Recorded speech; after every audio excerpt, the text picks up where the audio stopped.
बिस्मिल्लाहिर्रहमानिर्रहीम, अस्सलाम वालेकुम स्टूडेंट। स्टार्ट करने लगे अपना नया टॉपिक हेडेक सिंड्रोम। ठीक है, प्रीवियस वीडियोस में हमने स्ट्रोक को डिटेल से डिस्कस किया था, जिसमें स्कीमिक आता था, हेमर्जिक आता था। हेमर्जिक में फिर हमने कौन सा सबएरेक्नॉइड हेमरेज की डिटेल पढ़ी थी। ठीक है, उसके बाद फिर हमने एपिलेप्सी और सीजर्स की डिटेल पढ़ी थी। ठीक है, अब हम स्टार्ट करने लगे अपना नया टॉपिक हेडेक सिंड्रोम। यहाँ पे ना मेरे पास तीन तरह के हेडेक होंगे: टेंशन हेडेक, माइग्रेन और क्लस्टर हेडेक। ठीक है, सबसे पहले हम डिस्कस करते हैं टेंशन हेडेक को। टेंशन हेडेक जो होता है ना, ये बेसिकली दोनों जेंडर में हो सकता है, मेल में भी हो सकता है, फीमेल में भी हो सकता है। ठीक है, और ये किसी टेंशन, एंजाइटी, स्ट्रेस की वजह से हो सकता है। यानी आपको एग्जाम्स की टेंशन है, आपका कोई प्रॉफ चल रहा है, ठीक है, सेंड अप चल रहे हैं, उसकी जो टेंशन की वजह से होगा ना, उसको हम कहते हैं टेंशन हेडेक। ठीक है, अच्छा, ये कॉन्स्टेंट होता है, जनरलाइज और बायोलैटरल होता है। बाकी जो माइग्रेन और क्लस्टर होगा ना, ये यूनिलैटरल। माइग्रेन फीमेल्स में ज्यादा कॉमन होगा, क्लस्टर मेल में ज्यादा कॉमन होगा। ठीक है, ये बायोलैटरल होगा और ये tight band like pressure like इसका पेन होगा और ये एग्रीवेट हो रहा होगा एज डेज गोज ऑन। ठीक है, और ये फ्यू डेज से वीक्स की हिस्ट्री होगी, मतलब सुबह उठा है उसको पेन हुआ और करते करते करते शाम को ज्यादा, रात को बहुत ज्यादा, इस तरह ये जो पेन है ना एग्रीवेट कर रहा होगा। ट्रिगर ट्रिगर फैक्टर इसमें क्या होगा? स्ट्रेस, वही मोस्ट कॉमन, आपको प्रॉफ का स्ट्रेस है, आपको एग्जाम्स का स्ट्रेस है, आपको सेंड अप का स्ट्रेस है। ठीक है, स्लीप डिप्राइव हुई हुई है, डिहाइड्रेशन है या हंगर है। ये डिहाइड्रेशन, हंगर, ये आपके मोस्टली रमजान में करके रोजों में जो आपको हेडेक हो रहा होता है ना, इसकी वजह से होता है और वो टेंशन हेडेक होता है। ठीक है, उसके बाद इन कॉन्ट्रास्ट टू माइग्रेन की अगर हम इसको मुकाबला करें ना, तो टेंशन हेडेक क्या होता है? Characterized by pain that continue for weeks to month without interruption और pain not associated with nausea, vomiting और ओरा। ओरा में ना आपका ये क्या विजुअल ओरा होता है। ठीक है, ये आगे माइग्रेन में हम ओरा पढ़ेंगे ना, तो इसमें विजुअल हो गया, लाइटिंग हो गई, ये ओरा होते हैं इसमें ना। अच्छा, हेडेक की एक जनरल सी क्लासिफिकेशन करें ना, तो दो तरह के होते हैं: प्राइमरी, सेकेंडरी। प्राइमरी में आता है migraine, tension, cluster. Secondary headache में आता है सब एक्नॉइड हेमरेज की वजह से हो जाए, जो ब्रेन ट्यूमर की वजह से हो जाए, जो मेनिंजाइटिस की वजह से हो जाए, जो टेम्पोरल आर्थराइटिस की वजह से हो जाए। ठीक है, उसके बाद हम टेंशन की ना ट्रीटमेंट पढ़ते हैं। टेंशन की ट्रीटमेंट हम फिजियोथेरापी करा सकते हैं, मतलब मसाज करा ली, सर दबवा लिया किसी से। ठीक है, एनसिड दे दी, एसिटामिनोफिन दे दी, ट्राईसाइक्लिक एंटी डिप्रेसेंट दे दी, या एक्सेसिव यूज ऑफ एनाल्जेसिया भी ना वर्ड्स कर देती है हेडेक को। इसको क्या कहते हैं? Analgesic headache. ठीक है, ये हो गया। अब हम बात करते हैं माइग्रेन की। माइग्रेन क्या होता है? ये फीमेल्स में ज़्यादा कॉमन होता है। ठीक है, माइग्रेन होता है फीमेल्स में ज़्यादा कॉमन होता है, मोर देन मेल के, और ये होता है अब बिफोर एज ऑफ 40, मतलब यंग फीमेल में ज़्यादा कॉमन होता है। जैसे हमारे कॉलेज में कॉन्सर्ट हुआ, तो मेरी एक दोस्त थी, उसको माइग्रेन का इशू था। ठीक है, तो हम कॉन्सर्ट पे बिल्कुल स्पीकर के साथ खड़े थे ना, तो उसको कॉन्सर्ट पे क्या था, लाइट बहुत ज़्यादा थी, उसके अलावा स्पीकर का शोर था, उसके अलावा ना मतलब वही नॉइज़ बहुत ज़्यादा थी, आवाम की नॉइज़ ज़्यादा थी, तो उसको माइग्रेन स्टार्ट हो गया था। तो ये उसके क्या हो गए, एक ट्रिगर फैक्टर हो गए। ठीक है, उसके बाद पैथोजेनेसिस कभी नहीं आती, छोड़ दें इसको। अच्छा, उसके बाद हम ना इसके क्लिनिकल फीचर पढ़ते हैं। थ्रोपिंग पल्सरटाइन पेन होता है, मॉडरेट टू सेवियर पेन का होता है, 4 से 72 आवर्स की इसकी हिस्ट्री होती है, मतलब 4 घंटे से लेकर 72 घंटे, 3 दिन तक का इसका पेन की ड्यूरेशन होती है। और एग्रीवेट क्या होते हैं? मूवमेंट और फिजिकल एक्टिविटीज़, और रिलीव हो जाता है स्लीप और डार्कनेस से।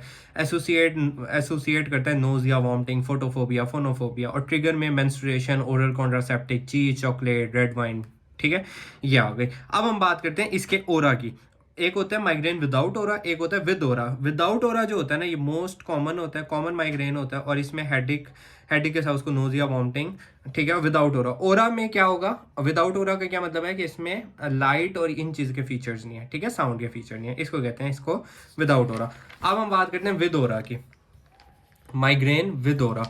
विद ओरा ये क्लासिकल माइग्रेन होता है, और हेडिक, ये हेडिक कौन सा होगा? यूनिलैटरल होगा, नोजिया, वॉमिटिंग, विजुअल। विजुअल ओरा मतलब विजुअल, विजुअल ओरा में क्या आ गया? ओरा में क्या क्या आते हैं आपके? विजुअल मसले आ गए, सेंसरी, मोटर, या कॉम्बिनेशन हो सकता है। ठीक है, और ओरा डेवलप होगा 5 से 20 मिनट और लेस देन 60 मिनट्स का होता है।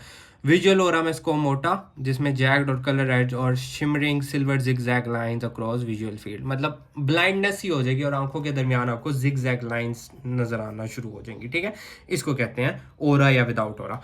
अब इसका ट्रीटमेंट क्या होता है कि उस ट्रिगर से हटा दो, मतलब कॉन्सर्ट था ना, तो उसको मतलब कॉन्सर्ट से साइड पे ले जाओ, बाहर करके ले जाओ।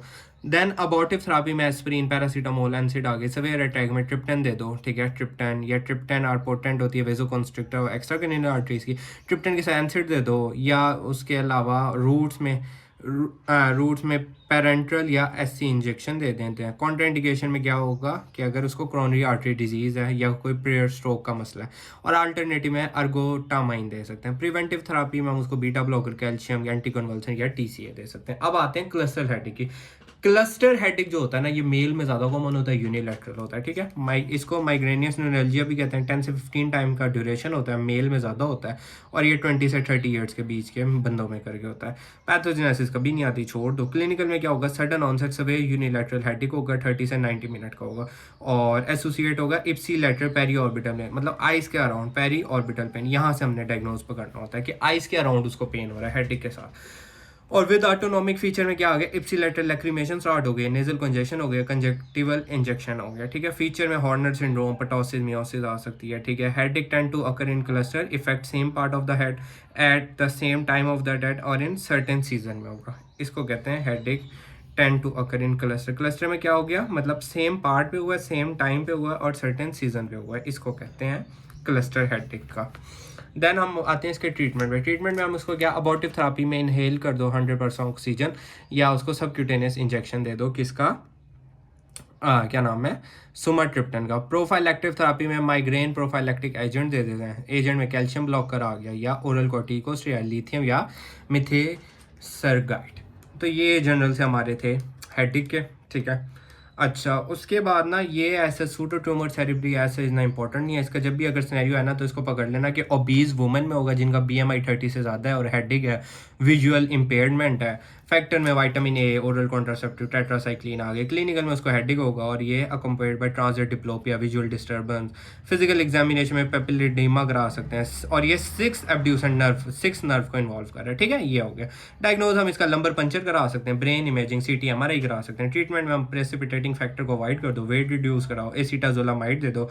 रिपीटेड लंबर पंचर हेल्पफुल होता है, मोस्टली अनअसेप्टेबल टू पेशेंट, मतलब लंबर पंचर बहुत एक पेनफुल डायग्नोज का एक टेक्निक होती है, ठीक है। और सर्जरी में हम क्या कर सकते हैं, वेंट्रिक्यूलो पेरिटोनियल शंट दे सकते हैं, VP शंट, ठीक है। नेक्स्ट वीडियो में हम ट्राइजेमिनल न्यूरैल्जिया को डिस्कस करते हैं। Thank you so much.